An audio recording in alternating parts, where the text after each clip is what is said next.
안녕하세요. 고양이를 사랑하는 수의사 송민규입니다. 만나 뵙게 되어 반갑습니다.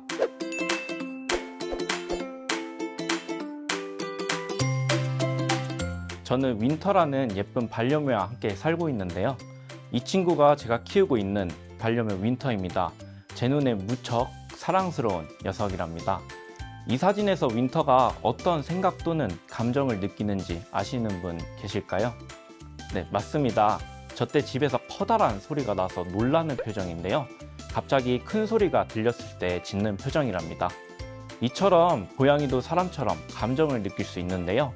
꽤 다양한 감정을 느끼고 또 표현할 수 있습니다. 3, 4살 아이가 느낄 수 있는 감정의 가지수 정도를 생각하시면 되는데요. 배가 고프다거나 반갑다거나 놀란다거나 하는 등의 감정입니다.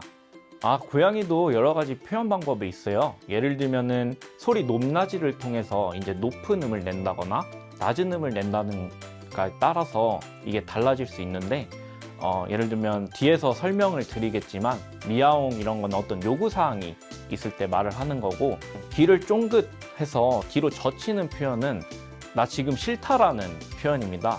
그래서 보호자분들께서는 이런 언어를 잘 인지하시는 게 좋은데요. 또 다른 표현도 있어요. 예를 들면은 놀고 싶을 때도 어떤 미야옹 하면서 논다고 하거나 아니면은 이렇게 갑자기 덮치는 그걸 한다거나, 그러면서 이제 고양이는 자신의 언어를 전달하게 됩니다. 이렇게 다양한 감정을 가지고 표출하는 반려묘와 함께 생활하는 여러분은 어떠신가요? 반려묘의 언어에 대해서 인지하고 계실까요? 아마도 쉽게 알아차리기 어려우리라 생각됩니다. 그래서 보호자들이 이해하기 쉽게 우리 집 반려묘가 어떤 말을 하고 싶은지 오늘 알려드리려고 합니다. 우리는 대화로 또 다른 누군가와 소통하고 살아가고 있는데요. 대화는 우리 삶에서 뗄래야 뗄 수 없는 중요한 요소 중에 하나입니다.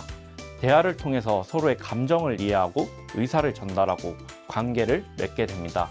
이러한 관계를 확장해서 동물까지 생각해보면 어떨까요? 반려동물도 자기만의 방식으로 의사 전달을 하고 관계를 맺게 됩니다. 한 번쯤은 상대방과의 대화 도중 서로 의도를 파악하지 못했을 때 있으시죠? 그때 감정은 어떠셨나요? 아마 답답하기도 하고 짜증도 많이 났을 겁니다. 보호자와 소통이 되지 않을 때 반려묘들도 몹시 답답했을 겁니다. 그렇다면 고양이의 대화를 이해하는 것은 매우 중요한 부분이 되겠죠. 그럼 먼저 대화가 무엇인지 알아볼까요? 전달자가 메시지를 보내고 받는 이는 이러한 신호를 해석해서 메시지를 이해합니다. 서로 언어가 통한다면 해석하려는 노력을 거의 하지 않아도 자연스럽게 내가 이 신호를 받아들여서 이해에 이르게 됩니다. 고양이의 메시지 전달 방식에 대해서 그럼 알아보도록 하겠습니다. 그렇다면 고양이는 어떠한 방식으로 메시지를 전달할까요? 크게 시각, 청각, 후각, 우리 촉각으로 메시지를 전달합니다. 먼저 첫 번째로 시각에 대해서 살펴볼게요. 고양이는 표정과 전체적인 자세를 통해서 메시지를 전달하는데요.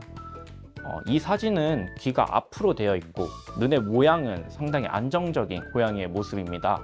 한눈에 봐도 편안해 보이시지요? 아마 대부분의 보호자들이 평상시에 보는 표정일 겁니다. 이러한 표정과 자세는 반려묘가 안정적이라는 상태라는 뜻입니다. 두 번째 표정은 다가오지 말라고 하는 위협적인 표정입니다. 귀는 완전히 뒤로 젖혀져 있고 입을 벌리고 있습니다. 반려묘가 이런 표정을 보일 때 기분을 풀어주려고 갔다가 양양 펀치를 맞으신 적이 있을 거예요. 다음부터 이 표정이 보이시면 가만히 놔두는 것이 좋습니다. 시간이 지나면 기분이 저절로 풀어질 테니까요. 세 번째 표정은 다가오지도 말고 멀어지지도 말라라는 중립적인 표정입니다. 날이 좋거나 생각할 것이 많으면 저희도 멍하니 있을 때가 있죠. 쉽게 멍 때린다는 생각을 하시면 됩니다. 고양이도 사람처럼 멍을 때린다고 이해하시면 이해가 쉽게 되실 겁니다. 어떤가요? 세 가지 표정에서 확연한 차이가 느껴지시나요?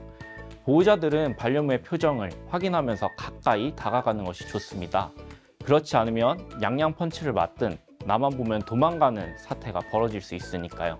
표현에 거침이 없는 고양이들, 그럼 청각적으로는 어떻게 메시지를 전달하는지 궁금하실 텐데요. 이러한 소리를 흔히 골골송이라고 일컫지요. 입을 다물고 골골거리는 소리는 보호자분들이 왔을 때 인사하거나 매우 기분이 좋은 상태라는 걸 말해줍니다. 골골성을 부르면서 뒹굴뒹굴 배를 드러내고 구르는 건 가장 취약한 배 부분을 드러낼 만큼 보호자를 믿고 사랑한다는 뜻입니다. 이럴 경우에는 먹이라도 한 번 더 챙겨주시고 한 번이라도 잘 쓰다듬어 주세요.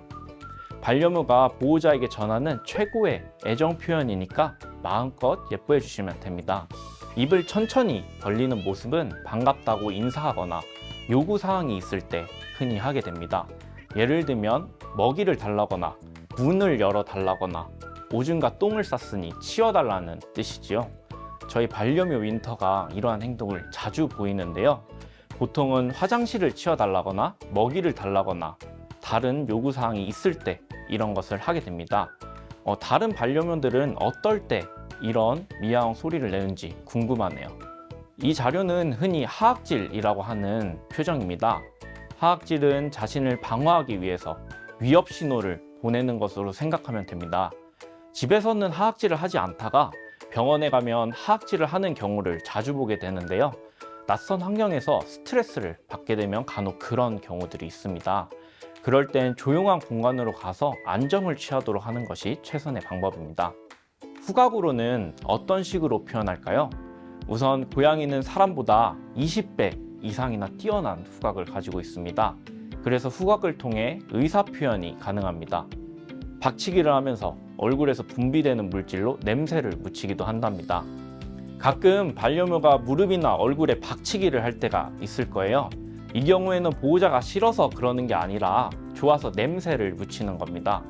그러니 오해하지 마시고 머리를 잘 쓰다듬어 주시면 됩니다. 그리고 보통 중성화하지 않은 수컷 고양이에서 마킹이라는 행위를 자주 하게 되는데요.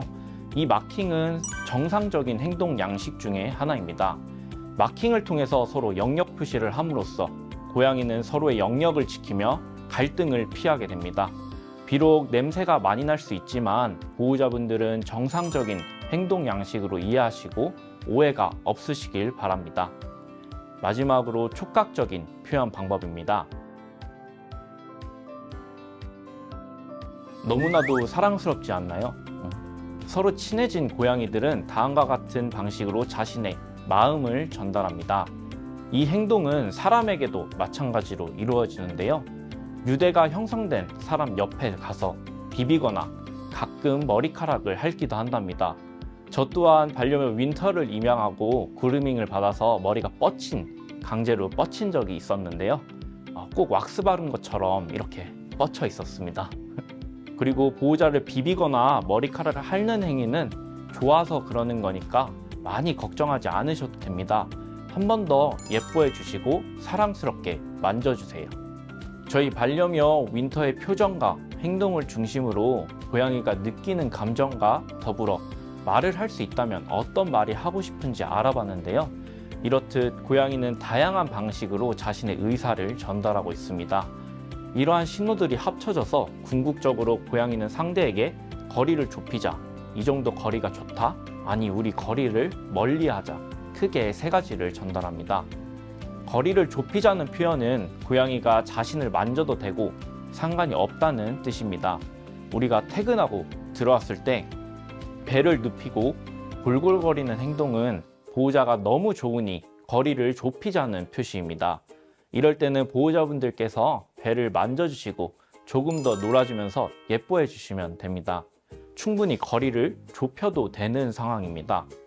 이 정도 거리가 좋다라는 표현을 살펴볼게요.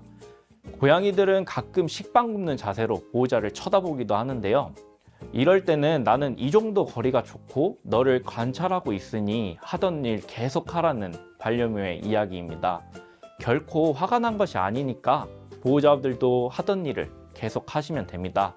그러면 고양이들도 하던 일을 계속 할 것입니다. 우리 거리를 멀리 하자라는 표현은 어떨까요? 낯선 사람이 들어오거나 기분이 좋지 않을 때 고양이들은 거리를 두는 행동을 하게 됩니다. 소심한 고양이들은 침대 밑에 숨기도 하고 대범한 고양이들은 양펀치를 하기도 하죠. 이럴 때 반려묘가 조금 떨어져 기분이 풀릴 때까지 두는 것이 좋겠습니다. 이렇듯 반려묘의 언어를 이해해서 불필요한 오해를 줄이고 서로를 배려하며 행복하게 살아가는 것이 저는 중요하다고 생각합니다. 사랑하는 사람과 함께 살면 편안히 지내도록 배려해 주듯 이렇게 하면 반려묘가 편안하게 지낼 수 있는지 고민해보는 시간을 한번 가져보셨으면 좋겠습니다. 그 첫걸음이 지금 곁에 있는 반려묘의 감정을 헤아려 보시는 노력이 되면 좋겠습니다. 저 역시 반려묘를 키우는 수의사로서 고양이의 언어를 익히면서 동물들의 뛰어난 감각에 대해서 한 번 더 생각해 보게 되었는데요. 여러분도 이러한 고민을 한번 해보셔서 내 반려묘와 더욱 친근하게 감정을 나누시는 사이가 되시길 바랍니다. 지금까지 고양이를 사랑하는 수의사 송민기였습니다. 감사합니다.